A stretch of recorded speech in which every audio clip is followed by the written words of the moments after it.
আজ আবার চলে এলাম নতুন আরেকটি ভিডিওর সঙ্গে তোমাদের সাথে নতুন একটা এআই এর পরিচয় করিয়ে দিতে। আজকে আমরা একটা নতুন এআই সম্পর্কে জানবো, যে এআই দিয়ে আমরা ভিডিও তৈরি করতে পারবো,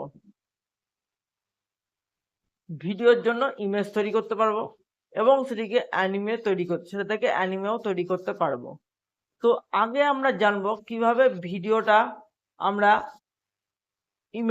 ভিডিওর জন্য আমরা কিভাবে ইমেজটা তৈরি করব, আর সেই ইমেজকে কিভাবে আমরা কনভার্ট করতে পারবো অ্যানিমে এবং অন্যান্য বিভিন্ন রূপের মাধ্যমে।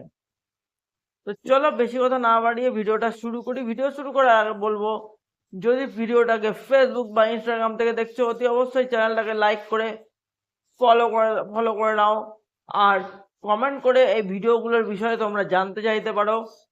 সঙ্গে এটাও বলবো যে যদি ইউটিউব থেকে ভিডিওগুলোকে দেখছো, তাহলে অতি অবশ্যই ইউটিউবে গিয়ে সাবস্ক্রাইব করে দাও, কারণ ইউটিউবে আমাদের ভিডিও কিন্তু অ্যাভেলেবেল হয়ে গেছে।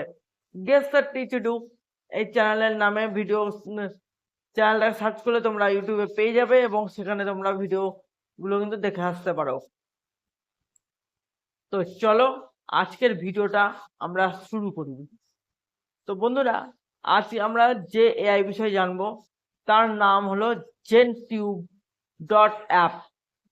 এই এআই এর মাধ্যমে আমরা ইমেজ তৈরি করতে পারবো আমাদের পছন্দ মতন বিভিন্ন ক্যারেক্টার, এবং সেগুলোকে অ্যানিমে, পিক্সেল বা এর দুটো সংমিশ্রণ আমরা তৈরি করতে পারবো।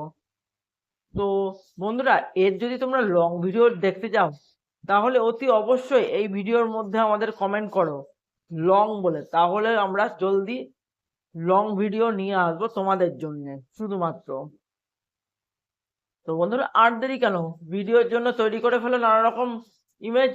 এবং আমরা এর পার্ট টুতে, এটার দুটো পার্ট আসবে, পার্ট টুতে আমরা এটা থেকে কিভাবে অ্যানিমে তৈরি করা যায় সেটা শিখবো।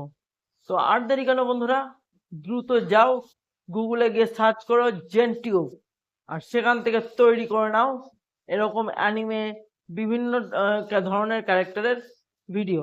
গুড বাই, আজকের মতন এখানে শেষ করছি। আবার দেখা হবে আগামীকাল।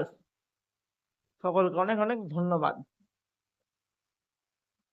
আর হ্যাঁ, অবশ্যই ফেসবুক পেজ এবং ইনস্টাগ্রাম পেজটাকে ফলো করতে ভুলো না।